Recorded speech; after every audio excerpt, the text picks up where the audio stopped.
On parle aujourd'hui de drépanocytose, cette maladie qui est très répandue en Afrique et encore un peu méconnue. On parle avec des personnes vivant avec la drépanocytose. On écoutera leurs témoignages et surtout, on va s'instruire. À tout à l'heure.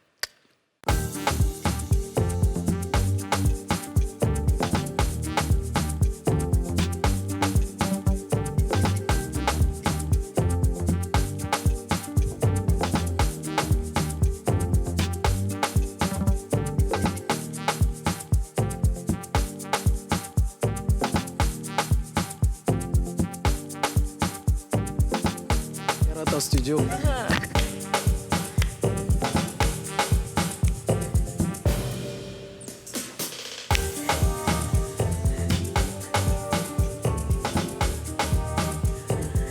Bonjour à tous et bienvenue dans ce nouveau numéro des Femmes d'ici, l'émission en question, l'émission qui passe tous les jours pour le bonheur de tous, du lundi au vendredi à 13h05 sur la nouvelle chaîne ivoirienne.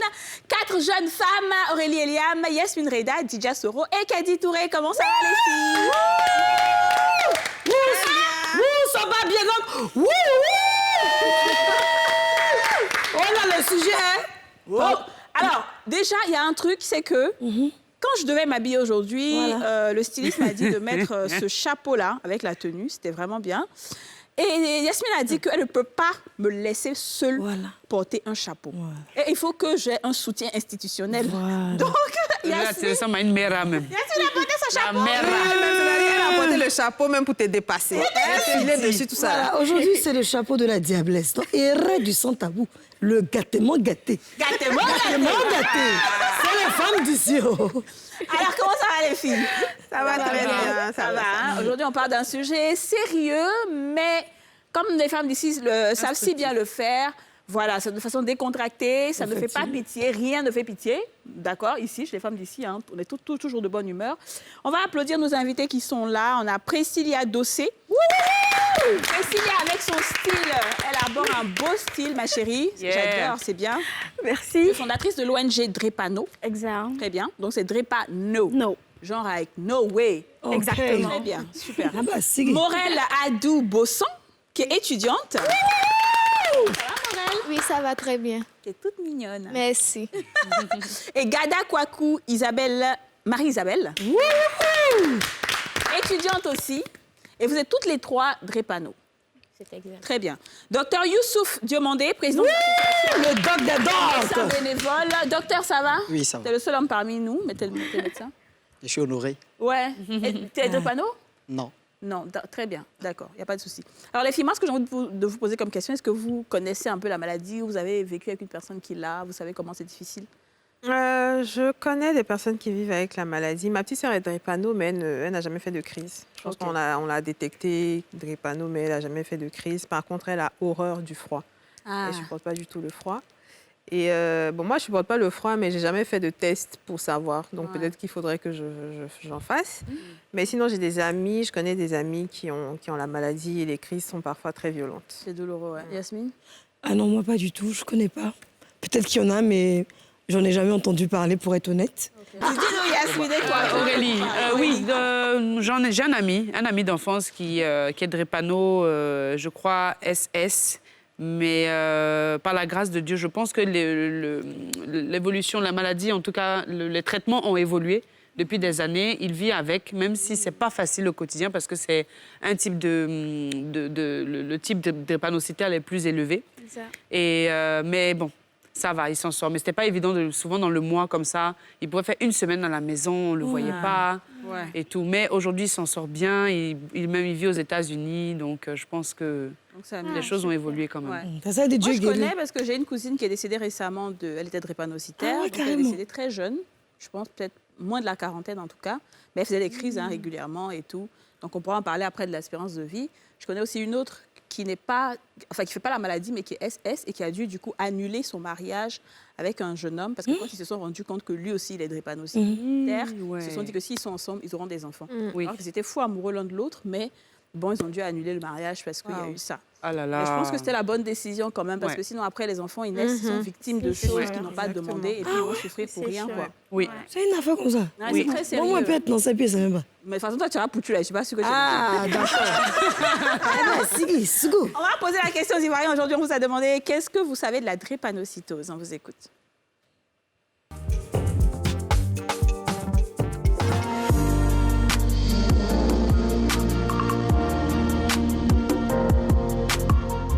Bon, cette maladie, j'ai juste déjà entendu, mais je ne sais pas c'est quoi.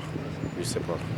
Franchement, je ne peux pas vous mentir, je ne sais pas c'est quoi. La drépanocytose, je ne suis pas un médecin, hein, mais le constat que j'ai fait comme ça sur le tas, c'est que dans certaines familles, il y a des enfants qui souffrent de douleurs dans les os lorsqu'il fait froid.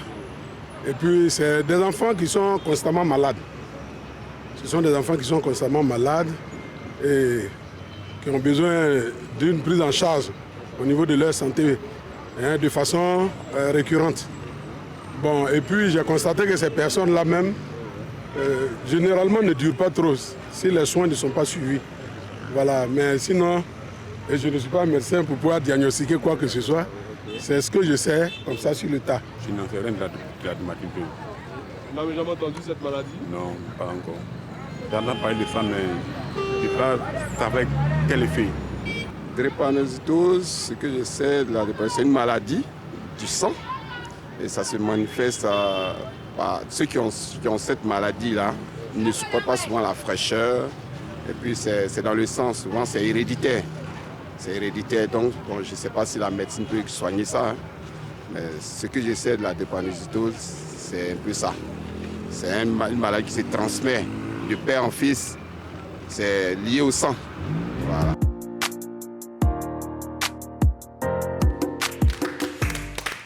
Très bien. Donc, je pense qu'il y a quand même une petite connaissance, à peu près, hein, docteur?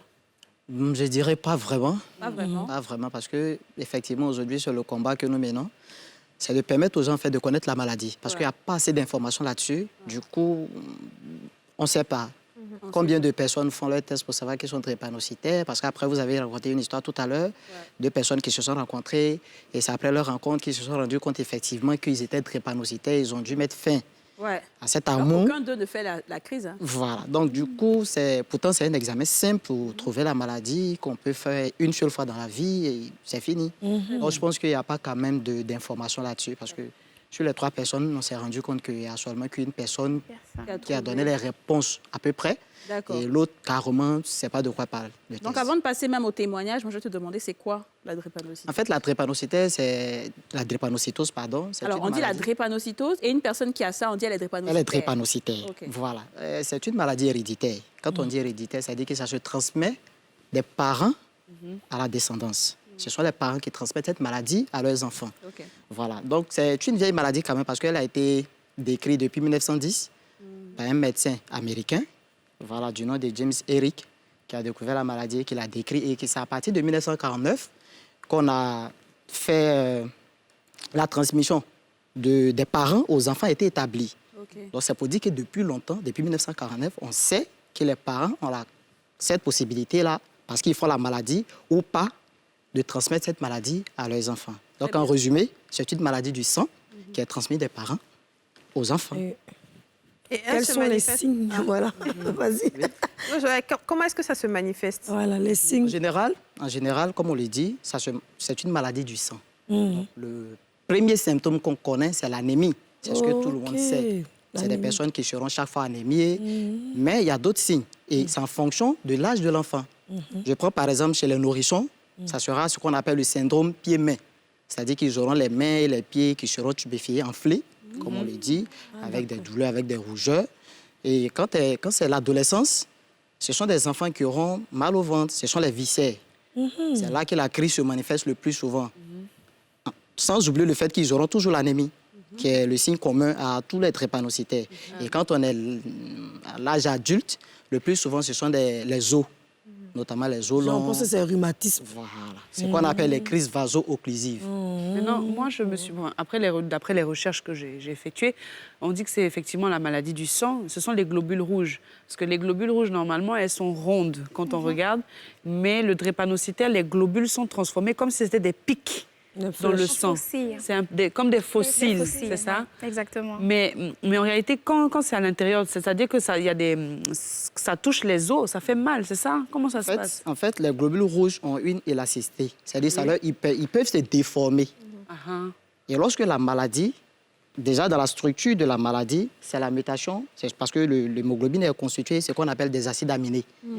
Et c'est dans cette structure, lorsque l'acide glutamique a été remplacé par la valine, qui est une anomalie, ça aboutit à ce qu'on appelle l'hémoglobine S. C'est un peu technique, mais c'est-à-dire que lorsqu'on fait la maladie, les globules rouges qui ont cette élasticité-là n'ont plus ça. Donc, ils deviennent rigides. Ce qui fait qu'ils n'ont plus la possibilité, ça devient dur, ça fait qu'ils n'ont plus la possibilité de circuler dans les vaisseaux. Donc, ils vont boucher les vaisseaux, ce qui fait que tous les organes qui sont... Tout est ride maintenant. La personne se raidit, en fait. Voilà. La personne devient... Les organes qui sont derrière ne reçoivent plus du sang, parce que l'objectif du sang, c'est d'emmener l'oxygène vers les organes. Donc, vu qu'ils sont de l'autre côté du pont, où il y a eu l'occlusion, donc automatiquement, ils n'ont plus du sang. Et ce qui fait que ces organes-là rentrent en souffrance. Et c'est cette souffrance-là qui se manifeste justement par la douleur. Alors, c'est de naissance ou bien on peut développer ça au cours de notre vie? Non, on ne peut pas développer. Comme on l'a dit tout à l'heure, ça se transmet. Ce sont les parents qui sont drépanocytaires et qui le transmettent à leurs enfants. D'accord, OK. Très bien. Alors, mesdemoiselles, je vais peut-être commencer par Priscilla. Priscilla, toi, tu es... Bon, c'est de naissance, hein, comme tu dis. Exactement. Donc, tu vis avec depuis longtemps? Je vis avec depuis longtemps. On va dire que c'est héréditaire, comme il a dit. Du coup, à la naissance, on constate que j'ai des douleurs. Je me plains beaucoup, je pleure beaucoup. Depuis bébé, hein? Depuis bébé. Je ne prends pas le sein très souvent. Je suis juste dans un état second parce que j'ai des douleurs, en fait, excusez-moi. Et à 3 mois après une consultation, le médecin, en fait, va dire à ma maman qu'elle fasse le test qui détecte la drépanocytose, qui est l'électrophorèse. Et c'est à la suite de cette électrophorèse-là, du coup, que mes parents vont remarquer, et le médecin qui va donner le diagnostic, disant que je suis drépanocytaire SS. Les parents ne savaient pas eux-mêmes qu'ils étaient drépanocytaires? Non. Et vous n'avez pas de crise alors? Non. Donc, il y a ma maman qui a le gène porteur et mon papa qui a le gène porteur. Du coup, à cause de l'association, moi, je reçois les 2 gènes malades. Donc, c'est ainsi qu'on a constaté que je suis drépanocytaire.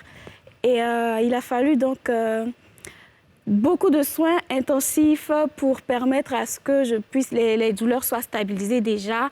Et pour ça même, le centre qui permet donc de traiter cette maladie, qui est le CHU de Yopougon, mais qui est fermé pour réhabilitation, était ouvert en ce moment-là, puisque mes parents étaient à Yamoussoukro, quand on leur a demandé de migrer à Abidjan pour que je me fasse suivre correctement et qu'ils devaient payer le prix pour que je puisse avoir la vie saine. Parce que sans assistance médicale prononcée, franchement, c'est pas du tout facile.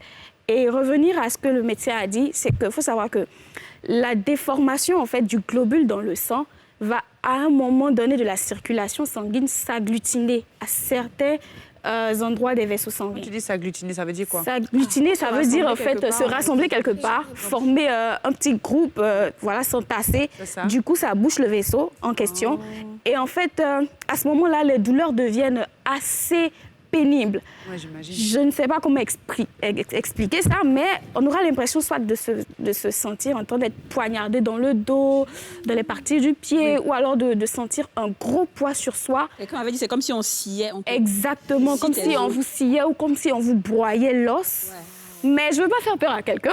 Non, mais c'est moi, tu nous dis. C'est vraiment compliqué. C'est important, parce que moi, en fait, je me dis que tant qu'on peut prévenir, tant que 2 personnes s'aiment et qui savent que nous 2, là, si on fait un enfant, l'enfant va vivre ça, là. Voilà. Tant qu'on peut éviter, c'est bien. Exactement. Avant, ce n'était pas tellement connu. Comme aujourd'hui, ce n'est pas toujours connu, mais en tout cas, dans le domaine médical, ce n'était vraiment pas connu. Du coup, les personnes ne pouvaient pas savoir qu'en me mettant avec telle ou telle personne, je pouvais, en fait... donner le gène à mon enfant, à ma future génération. Très bien. Du coup, voilà. Alors, Morel. Oui. Morel, toi, c'est pareil, tes parents ont détecté vite? Effectivement, moi, je suis drépanocytaire SS, tout comme Priscilla. Et ce qu'il faut savoir, c'est que ma maman, de son précédent mariage, avait eu une fille drépanocytaire qui, malheureusement, a succombé parce que la médecine n'était pas vraiment développée. Du coup, quand j'étais petite, j'étais encore bébé, les 3 premiers mois, elle sentait qu'il y a quelque chose qui n'allait pas. Ouais. Donc, automatiquement, elle s'est rendue à l'hôpital et le verdict a été que je suis drépanocytaire SS. Donc, la prise en charge a été vraiment rapide, ça a été fait de façon spontanée. Ce sont des soins de façon régulière, des consultations de façon régulière. Et ce qu'il faut savoir, c'est que la drépanocytose est une maladie coûteuse. Oui, j'imagine. Sachant que le SMIC en Côte d'Ivoire, c'est 60 000. Nombreux sont ceux-là qui arrivent à faire une prise en charge réelle de leurs enfants. Parce qu'un drépanocytaire, c'est environ 40 000 par mois minime. Waouh, on va revenir sur ça. Marie-Isabelle, ton histoire, rapidement. Je rejoins ce que les deux ont dit. SS aussi? Oui, SSFA2 depuis mes 6 mois bébé. D'accord. Et donc, comme le docteur a dit, mes mains et mes pieds s'enflaient. Donc, on est parti au CHU de Yopougon pour pouvoir faire les examens et tout. C'est en cela qu'on m'a dit que j'étais drépanocytaire SS. Et donc, depuis là, ma vie a basculé. Entre le primaire et le secondaire, j'étais tout le temps au CHU. C'était vraiment grave. Les crises durent combien de temps? Et c'est quoi l'élément déclencheur d'une crise? Alors, il y a beaucoup d'éléments déclencheurs. Donc, on aura le froid, on aura l'anémie, qui est constante d'ailleurs, on aura la chaleur aussi, on aura le stress, on aura l'élévation en altitude. Donc, pour certaines personnes, ils n'auront pas à faire des voyages en avion, par exemple, ou à aller en ski et tout ça. Et aussi, il y a l'alimentation. Parce que certains aliments vont déclencher pour certaines personnes. Il faut savoir aussi qu'avec la drépanocytose, ça dépend en fait de l'organisme de chacun, donc du métabolisme de chacun. La manière dont je vais piquer la crise de drépano, donc faire la CVO, ça ne sera pas pareil que Vera fera sa CVO ou alors que Morel fera sa CVO. Je pourrais avoir tout le temps mal à la poitrine, tandis qu'elle, en piquant sa crise, elle pourrait tout le temps avoir mal aux pieds. Elle peut avoir tout le temps froid aux pieds, tandis que moi, je prendrais tout le temps froid peut-être à la tête ou aux bras. Et voilà. C'est peut-être une impression que j'ai, mais je vois que toutes les trois, vous êtes vraiment très minces. Est-ce que c'est lié à la maladie? Est-ce que quelqu'un qui est en surpoids peut être drépanocytaire, docteur? Oui, quelqu'un qui est en surpoids peut être drépanocytaire, mais le surpoids, c'est pas évident qu'il puisse être en surpoids. D'accord. Parce que comme on l'a dit tout à l'heure, la personne sera toujours anémiée, alors que c'est le sang qui constitue le carburant principal de l'organisme. Donc un drépanocytaire devenir surpoids, c'est pas évident. C'est rare. Ce qui fait que généralement, tous ceux qui sont drépanocytaires, voilà. Ça peut s'expliquer. Je vais demander à toutes les trois, comment est-ce que la première crise, vous avez vraiment été consciente? Parce que c'est vrai que toi, tu as dit depuis 6 mois, depuis bébé, comme toi, mais il y a une crise où vous vous êtes dit, mais qu'est-ce qui m'arrive? J'ai trop mal, qu'est-ce qui se passe? Morel pourra répondre à cette question. Déjà, ce qu'il faut savoir, c'est que c'est la maladie de la douleur. De la douleur, d'accord. C'est inexplicable, c'est douloureux. Et on ne s'habitue jamais aux crises, en fait. D'accord. Et je pense que la crise qui m'a fait réaliser que c'était le summum, en fait, c'était en 2016. Et là, j'ai développé une complication qui est l'ostéonécrose. Qu'est-ce que c'est? C'est au niveau de la hanche, l'os, la tête du fémur, il s'endommage au fur et à mesure qu'on marche. Donc, j'étais en classe d'examen, en classe de terminale. D'accord. C'était pénible. Je pouvais absolument pas dormir. Imaginez pour quelqu'un qui n'est pas grosse, j'étais à un doigt en fait. Et quand tu es à ces étapes-là, tu te demandes en fait s'il y a des raisons de vivre, parce que c'est pénible en fait de chaque jour, chaque nuit, pleurer de douleur. Les journées, en fait, c'est ça qui m'a fait comprendre.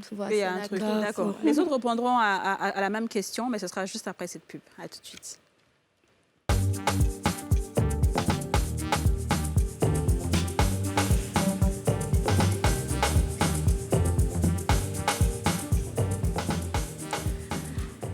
De retour sur le plateau des femmes d'ici, on parle de drépanocytose avec Priscilla Dossé, Morel Adou-Bosson, Gada Kouakou, Marie-Isabelle et Dr Youssouf Diomandé. On les applaudit!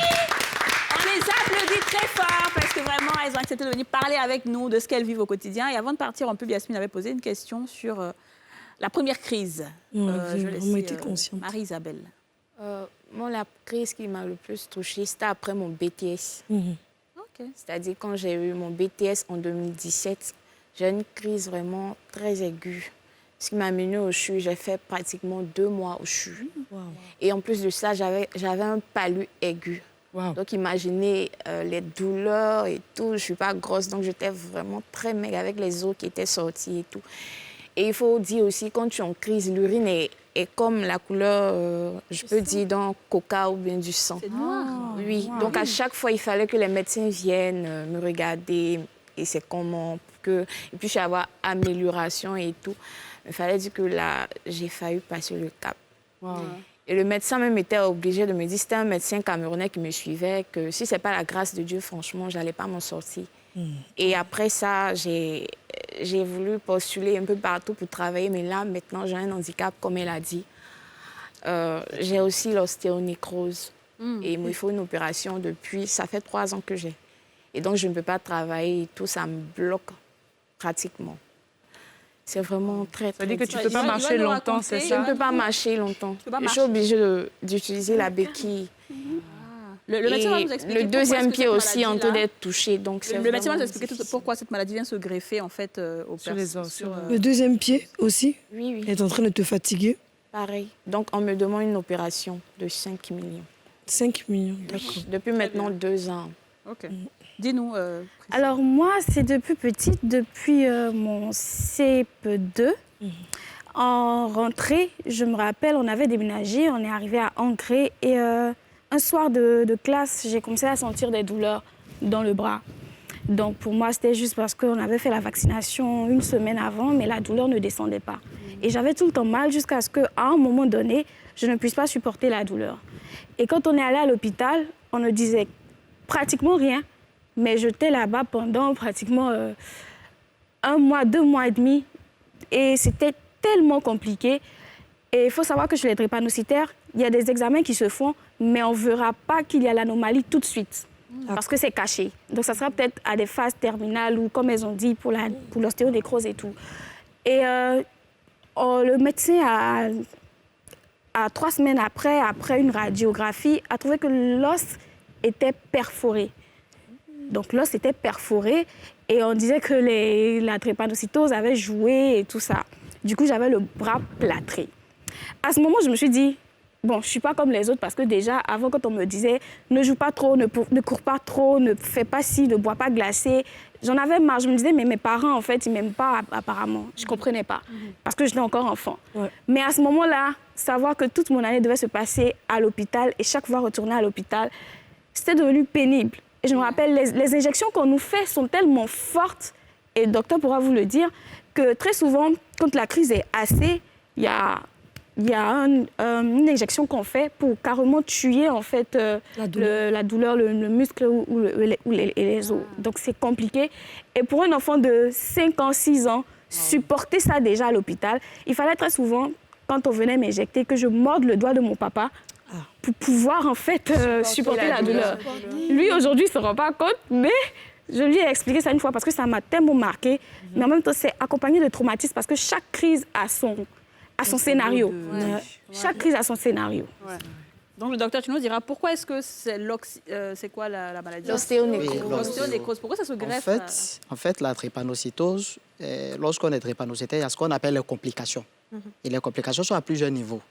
Donc l'ostéonécrose, justement, fait partie des complications osseuses. Et cette complication, pour expliquer tout simplement, c'est que quand on prend au niveau de l'articulation coxo-fémorale, là, et l'autre articulation au niveau de l'épaule, il y a la tête qu'on appelle la tête fémorale ou la tête humérale. Et cette tête-là, à cause de la vascularisation, le sang qui vient là, ce sont des petits vaisseaux. Et nous avons dit tout à l'heure qu'en cas de drépanocytose, il y a une malformation des globules rouges qui vont s'agglutiner et qui vont barrer le passage du sang pour aller nourrir les organes. Il ne faut pas taper le micro. Hein, oui, pour aller nourrir les organes. Donc, ce qui se passe, lorsqu'il y a ces os qui sont la tête fémorale et la tête humérale, qui sont pas trop vascularisées et qu'on est drépanocytaire et que le sang n'arrive pas, ce sont des os qui sont mal nourris, entre guillemets. Donc, comme ils sont mal nourris, ça se bouffe sur ce qu'on appelle la nécrose. Je comprends. Du coup, je voulais demander à toutes les trois comment vos parents réagissent quand vous faites des crises, parce que j'imagine qu'il doit y avoir beaucoup de culpabilité aussi en tant que parent de ne pas avoir pris les devants et d'avoir fait les tests et tout ça. Comment est-ce qu'ils réagissent? Morel? Je vais prendre la parole. Je pense qu'il y a ce sentiment de culpabilité d'une part, parce qu'on s'est dit qu'on aurait pu éviter cette souffrance-là, parce que voir son enfant souffrir, c'est un supplice pour les parents. Mais en même temps, on se dit tout ce que Dieu fait est bon. Ouais. Donc nos parents, ils positivent et puis ils nous âment de courage, de ces bonnes ondes positives-là, pour qu'on puisse tenir le coup. Ouais. Franchement, je veux saluer tous les parents drépanocytaires parce que c'est pas facile. Déjà, au niveau financier, c'est un gros coup. Ensuite, émotionnellement, c'est aussi un gros coup. On va se surprendre voir nos parents pleurer en cachette pendant qu'on est en crise. Je me rappelle une de mes crises où j'étais à l'hôpital, où ma maman me tenait la main et elle m'a demandé « Tu veux qu'on fasse venir un prêtre ?» J'ai tiqué, je me suis dit, si elle a osé dire ça, c'est que franchement, peut-être que cette crise-là, ce sera la dernière. Wow. Et à ce moment-là, j'avais plus mal pour mes douleurs, mais j'avais mal pour ma maman. Oh là là. Parce que c'était pas sa faute, elle ne savait pas. En ce moment, dans le temps où on a connu cette maladie, bon, on n'avait pas d'informations et tout. Et voir une maman souffrir déjà émotionnellement parce qu'elle ne peut pas aider son enfant sur le lit de l'hôpital et qu'après, en sortant de l'hôpital, il va avoir des coûts vraiment exorbitants de la prise en charge de l'enfant, c'est vraiment... C'est-à-dire chapeau à eux, quoi. Chapeau à tous ces parents-là. Chapeau à eux. Ouais, c'est pareil pour Marie-Isabelle aussi. Si, j'aimerais remercier beaucoup ma mère parce que c'est elle qui a toujours été là. Moi, j'ai perdu vite mon père à l'âge de 8 ans. Okay. Donc, elle m'a tout le temps épaulée. Même la dernière crise, surtout ma grande sœur, qui a été là aussi à me chevet et tout, qui a pris soin de moi. Vraiment, c'était vraiment pas facile. Et la dernière crise même, elle était en pleurs et tout. Wow. Moi, quand c'est comme ça, j'ai des douleurs, donc vraiment, je ne supporte pas. Je préfère m'éclipser. C'est ce que je voulais demander au docteur. Dis-nous, Yasmine. Attends, Yasmine. Alors, docteur, nous, on connaît en tant que personne lambda la morphine. On sait que c'est très fort et que ça tue vraiment les douleurs. Est-ce que ce que nos petites sœurs reçoivent, c'est beaucoup plus que ça? C'est au-delà de ça, parce qu'on sait que la maman, je sais que, par exemple, quand ma mère elle faisait ses crises et qu'elle faisait sa chimiothérapie, pour la douleur, on lui faisait de la morphine pour atténuer, parce que ça rentre aussi dans le cœur, ça fait très mal. Est-ce qu'elles peuvent recevoir ça? Oui, en fait, comme vous l'avez dit, c'est un antidouleur. Donc, ça dépend souvent du niveau de douleur. Donc, il y a des douleurs au-dessus de ça? Ouais. Bon, c'est... Celles qui vivent peuvent le décrire. En fait, moi, j'ai déjà reçu de la morphine une fois quand j'étais, pas pour faire de publicité, dans un centre. D'accord. Et je me rappelle, je me plaignais tellement de douleur que le médecin... Et c'est là où je vais décrire quelque chose, c'est que c'est vrai qu'il y a les médecins qui sont là, mais il y a beaucoup qui, quand même, ignorent un tout petit peu certaines réalités de la maladie. Parce que quand le médecin vient, chaque minute ou chaque heure pour faire un contrôle et que tu dis tu as toujours mal alors qu'on t'a administré des soins, c'est un peu...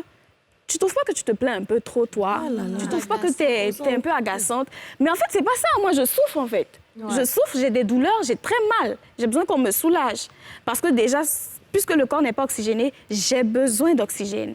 Et normalement, si je fais une petite comparaison, en Europe, on ne peut pas permettre à un drépanocytaire en crise de rester sans oxygène. Mais ici, ça ne se fait même pas. On ne rentre même pas, on ne nous donne pas. Parce que quand tu demandes, c'est un peu... Oh, pardon, tu exagères un peu, on va te faire des soins, on va te faire ta piqûre et tout. Mais on a besoin d'oxygène déjà.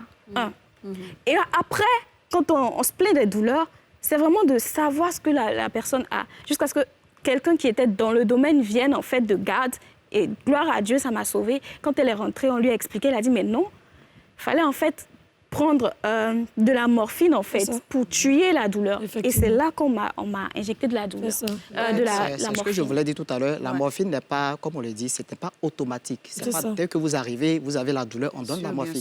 Parce que si après la morphine, ça ne tient pas, on est coincé. Ouais. Donc, généralement, on utilise ce qu'on appelle les anti-inflammatoires. Donc, on va par palier. D'accord. Et en fonction du niveau de la douleur, on essaie de donner les soins qui puissent calmer la personne qui fait la crise. Alors, pour continuer sur ce que justement Yasmine a posé comme question, c'est quoi aujourd'hui les types de traitements qu'il peut y avoir pour essayer, en tout cas, d'améliorer la qualité de vie de ces personnes drépanocytaires, sachant qu'elles nous ont expliqué que la plupart du temps, quand il y a de grosses crises, c'est au moins 1 mois ou 2 à l'hôpital. Déjà, pourquoi 1 mois ou 2 et quels sont les traitements qu'on leur administre? Alors déjà, il faut savoir, la première des choses, c'est de savoir déjà qu'on est malade. Donc, il faut dépister la maladie. Et une fois qu'on a dépisté la maladie, il y a le service aide de la professeure Kofi, Gustave, qui est le chef du service d'hémato de Yopougon délocalisé à Cocody. Donc, une fois qu'on sait que vous avez la maladie, tout de suite, tout le processus se met en place. C'est-à-dire que vous avez un dossier médical, vous êtes suivi, vous avez des rendez-vous réguliers, qui fait que même en cas de crise, vu qu'on vous connaît déjà et qu'on maîtrise le dossier, automatiquement, on sait comment gérer la crise. Donc, mais le problème en Côte d'Ivoire ou en général en Afrique, c'est qu'on ne sait pas. Les parents ne savent pas qu'ils sont drépanocytaires, les enfants ne savent pas qu'ils sont drépanocytaires. Et c'est en cas de crise, souvent, même quand les gens arrivent à l'hôpital dans des états un peu aggravés, qu'on se rend compte qu'ils sont drépanocytaires, où on est obligé de rattraper certaines choses. Mais le type de traitement qu'on administre. Le type de traitement, comme on le dit, ce sont des traitements symptomatiques déjà, parce que c'est à travers les signes qu'on peut les calmer. Donc, ce sont des traitements symptomatiques. Si c'est la personne anémiée en fonction du taux d'hémoglobine, on va lui faire des transfusions sanguines. Si c'est des douleurs, on va donner des antidouleurs. S'il y a tout ce qui est auto, c'est pas la maladie en elle-même. Éliminer les facteurs de risque, comme elle a dit tout à l'heure. Il y a le froid, il y a les activités physiques prolongées et intenses, et également en saison pluvieuse, par exemple. Voilà. Et il y a également les infections. Il y a l'hyperthermie. Donc, tous ces éléments-là, il faut éliminer les facteurs de risque, traiter les symptômes et éventuellement transfuser la personne déjà pour calmer la crise. Très bien. Moi, j'aimerais qu'on reparte sur les parents.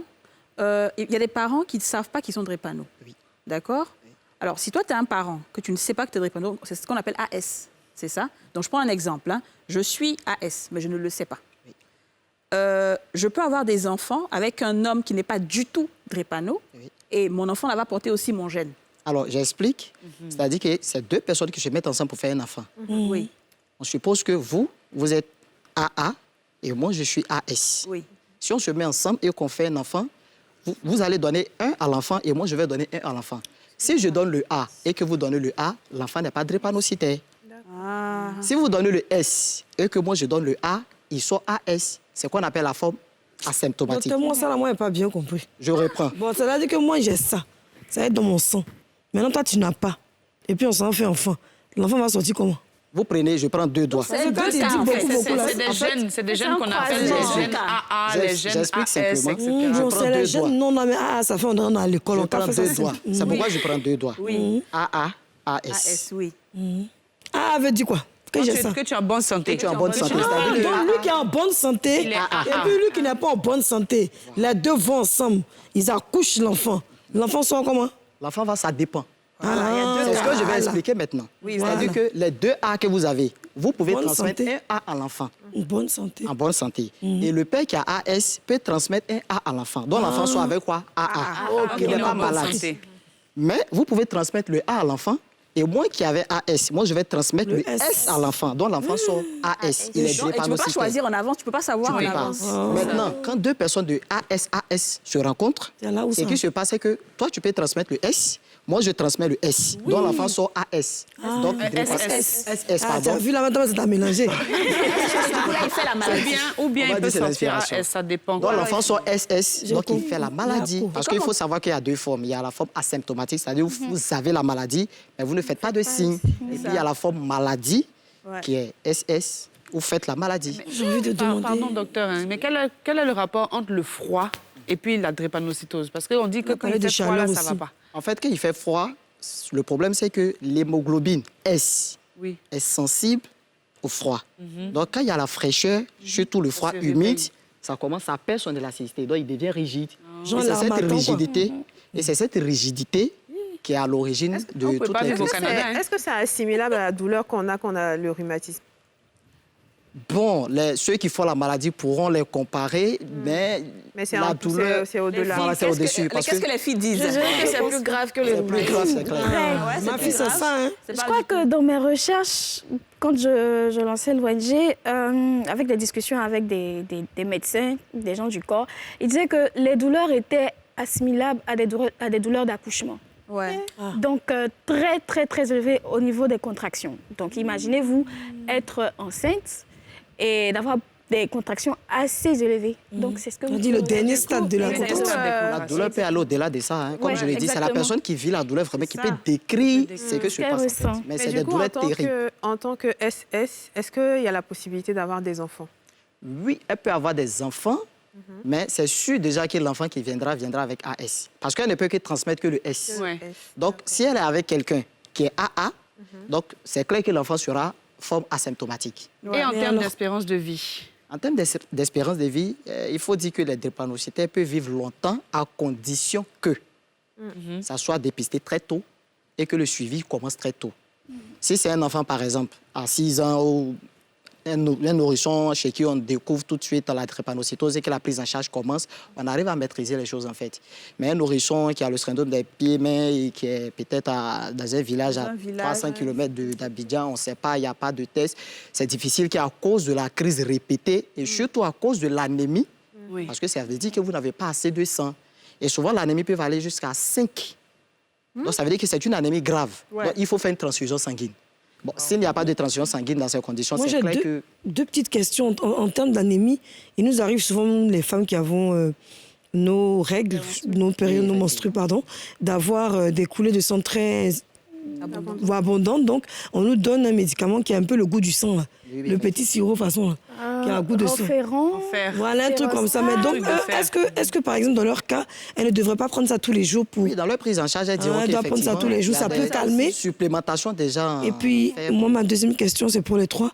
Est-ce que vos parents se sont dirigés vers la foi, vers Dieu, par exemple, pour s'accrocher vraiment à, comme on dit en anglais, de hope, à pouvoir vous guérir, un miracle? Y a-t-il un cas comme ça dans votre entourage? Moi, déjà, je suis chrétienne catholique. Et je me suis beaucoup enracinée en Christ. Ça t'a beaucoup aidé? Donc, c'est ce qui fait que je tiens le coup. Je prie beaucoup et même je suis chante. Donc, je suis tout le temps en train de louer ou bien méditer. Donc, c'est ce qui me permet de... Tu chantes bien, alors. D'accord. Alors, on va marquer une pause publicitaire et on continue cette troisième partie avec nos invités, le docteur. À tout de suite.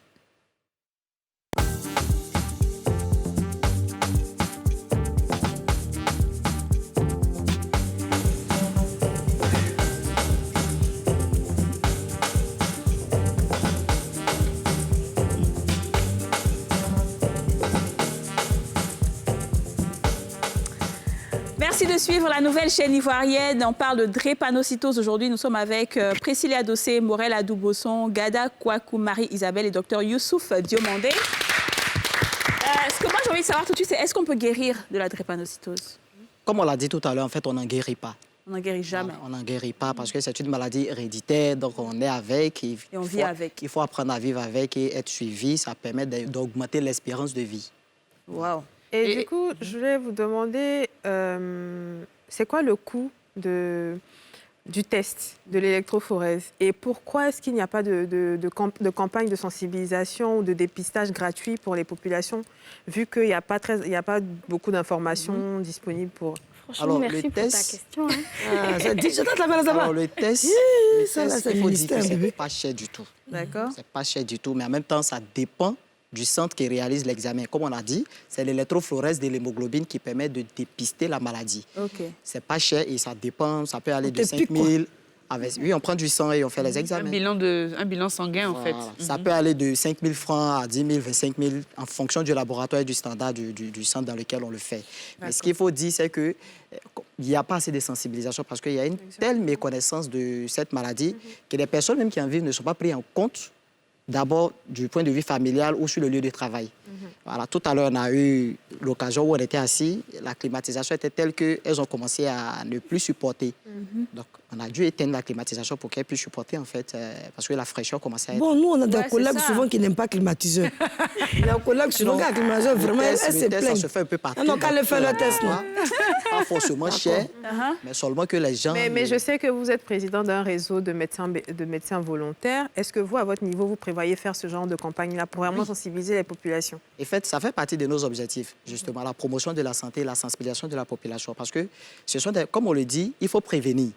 Et ce sont des maladies qu'on peut prévenir sans forcément dépenser. C'est ça. Juste dire à des personnes, et on a organisé une campagne tout dernièrement où on a fait des bilans de santé, où on le faisait à vraiment à prix étudié en collaboration avec des labos pour permettre aux gens en fait, d'avoir le groupe sanguin Rhésus et l'électrophorèse de l'hémoglobine. Très bien. Impact. Parlons de sensibilisation, j'aimerais qu'elle continue sur la même lancée parce qu'elle a une ONG. Alors, l'enjeu est capital et... Pardon, il faut laisser ton gros français. Non, mais franchement, bon, il a commencé dans les aussi. Bébé, là-bas, c'est les AS ici. Là. Quand tu es à côté de moi, il faut te laisser aller. Alors, comment ça se passe la sensibilisation? Il faut savoir que la sensibilisation, c'est plus sur le thème de la communication. Ouais.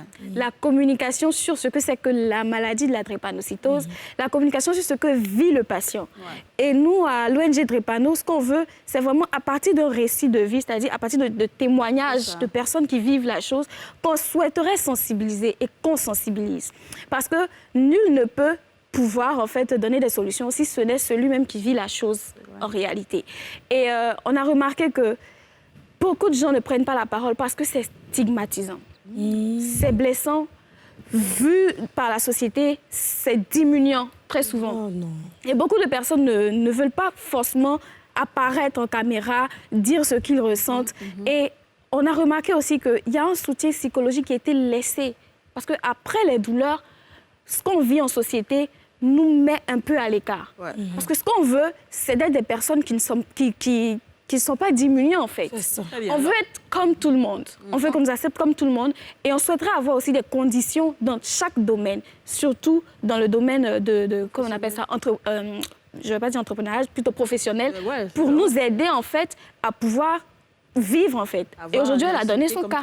Très bien. Oui, c'est un peu difficile parce que c'est vrai que quand on parle de sensibilisation, en général, c'est pour éviter une maladie. Exactement. On évite le sida, on évite les maladies sexuellement transmissibles. Mais dans votre cas, comment vous réussissez à sensibiliser les personnes? Parce que de toutes les façons, c'est héréditaire. Exactement. Ce qui est plus difficile, c'est le fait de dire à une personne, faut faire le dépistage pour connaître ton statut hémoglobinique, pour éviter en fait d'avoir à t'accoupler à une personne qui inconsciemment, qui ne sait pas, qui ne connaît pas son statut, mais qui l'a. Oui, c'est ça. Et là, à ce niveau-là, on a rencontré beaucoup de cas de personnes qui se disaient, tant que je l'aime, il n'y a pas de problème, je peux tout assumer.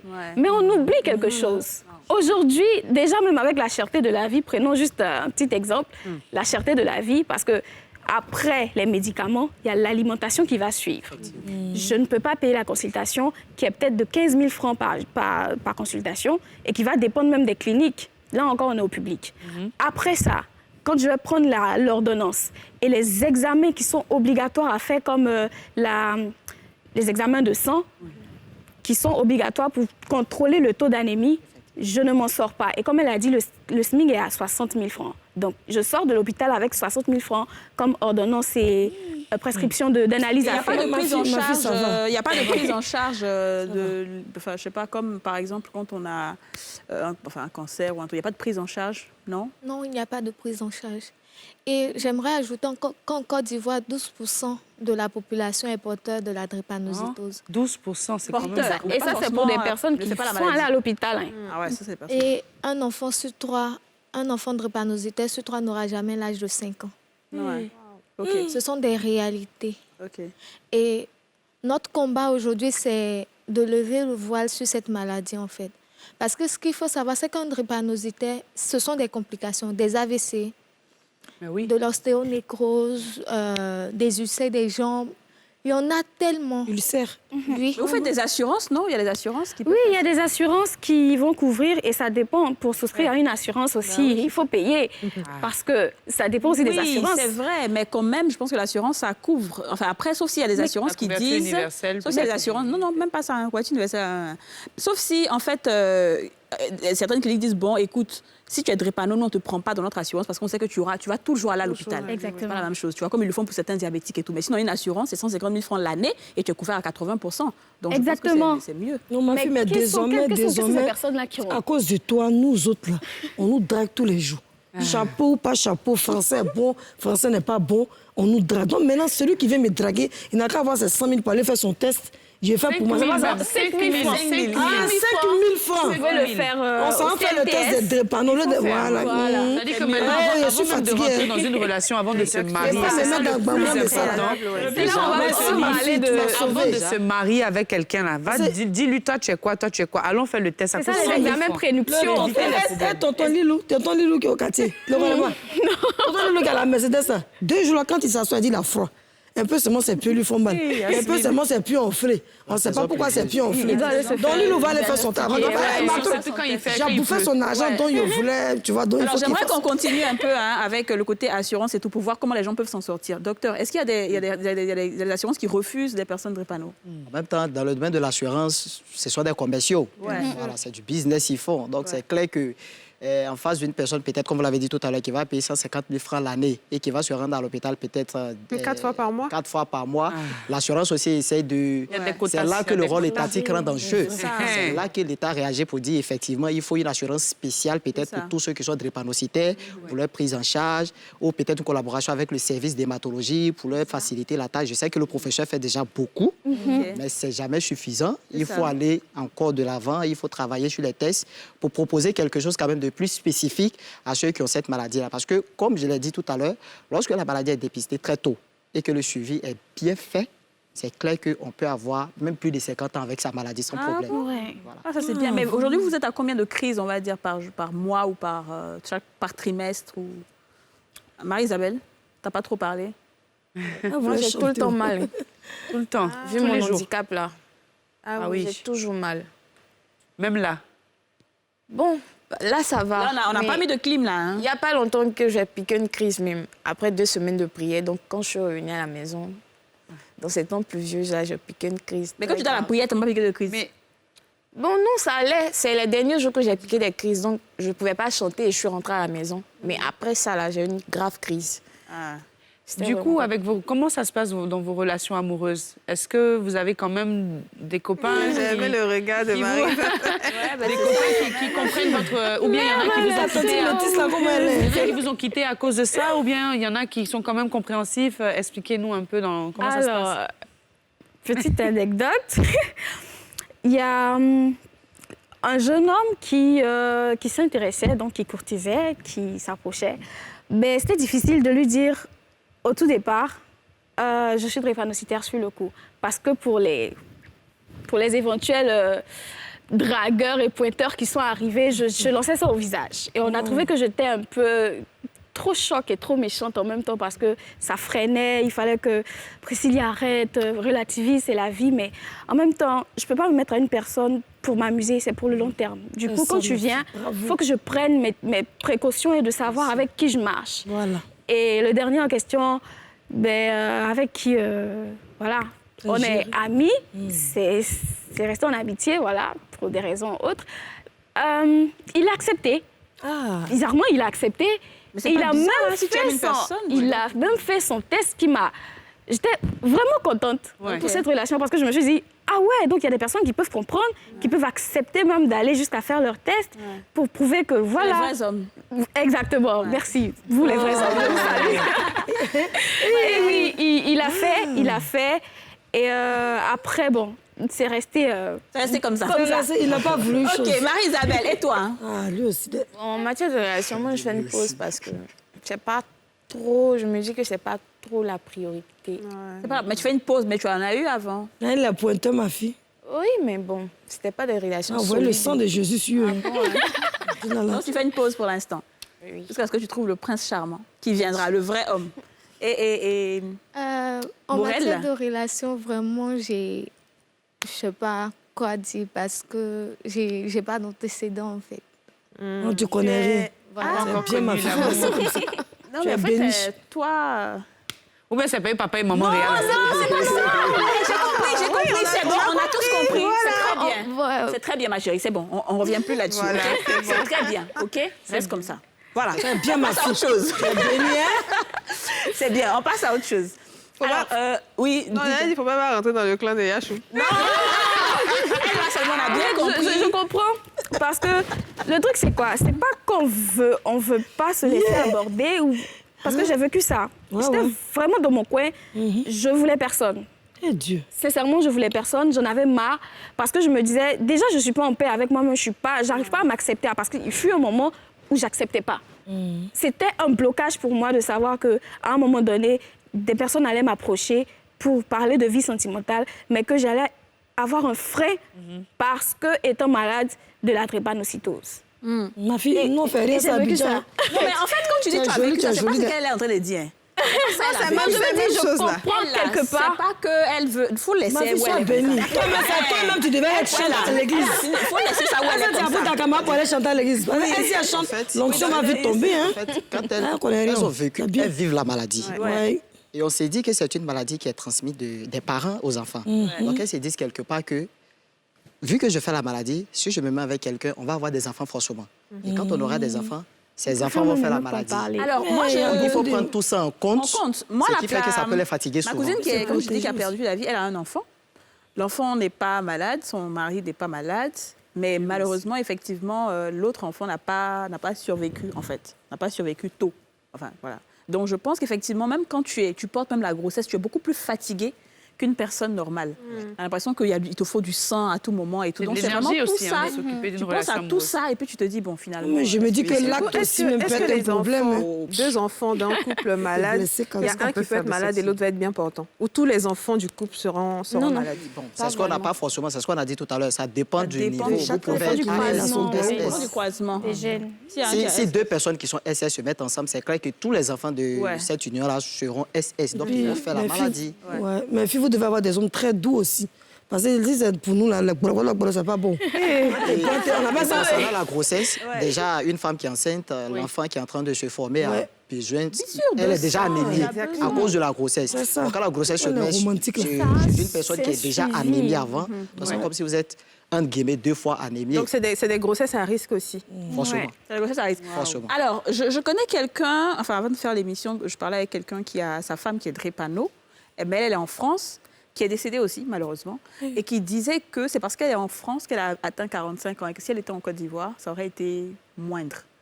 Parce qu'ici, elle n'allait pas pouvoir se soigner comme il faut. Pas forcément, pas forcément. Okay. C'est vrai qu'on a nos réalités, on n'a pas tout, mais le professeur, elles vont dire ce qu'elles pensent de ce que je vais dire. Le professeur, quand même, comme je l'ai dit, le plus important avec cette maladie, c'est le dépistage. C'est de savoir très tôt qu'on a la maladie. Après, on a les moyens de s'organiser avec le service. Le professeur fait beaucoup déjà.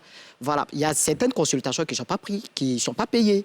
Parce qu'ils ont un dossier là, ils viennent, ils font leur contrôle sans problème. Donc, c'est clair que on n'est pas développé comme l'Europe, mais on peut être en Côte d'Ivoire, savoir très tôt qu'on est dans la maladie et être suivi et vivre très longtemps, c'est possible. Et puis éliminer tous les facteurs qui peuvent aggraver. Très bien, on est à la fin de cette émission, mesdemoiselles et messieurs. On est à la fin de cette émission, mais je vais vous permettre de donner des mots de fin, de dire des mots de fin. Toi, là, comme tu parles beaucoup, là, tu n'as pas là. Alors, je vais commencer par toi, Morel.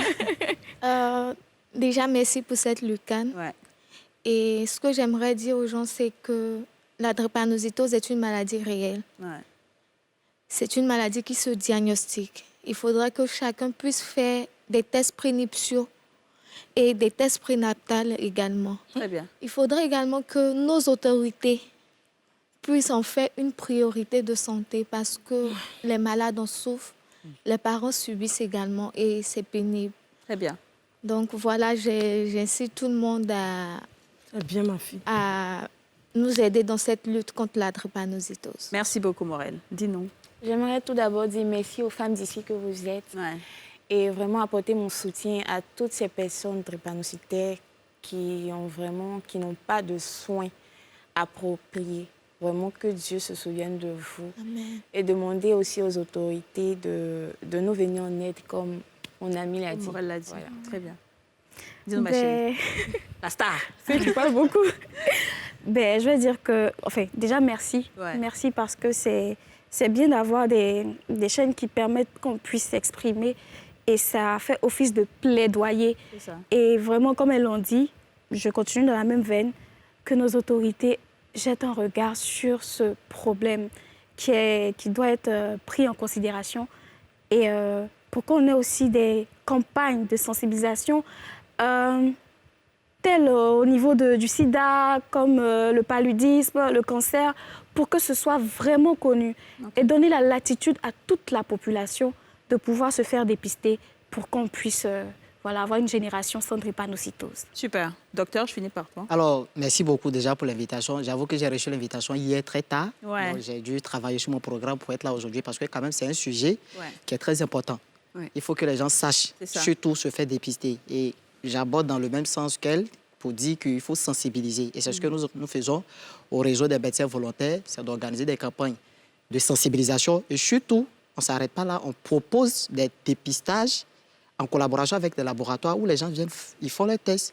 Parce que comme on l'a dit, dans ma position de médecin, l'objectif, moi, c'est de permettre aux gens de savoir si je suis drépanocytaire ou pas. Parce que c'est à partir de là que tout se décide. Ouais. Si je découvre que vous êtes drépanocytaire, automatiquement, je vous dirige vers le service d'hémato et qui vont faire un dossier, ouvrir et puis assurer le suivi. Si vous n'êtes pas drépanocytaire, on est tranquille. À partir de là, vous savez ce qu'il faut faire.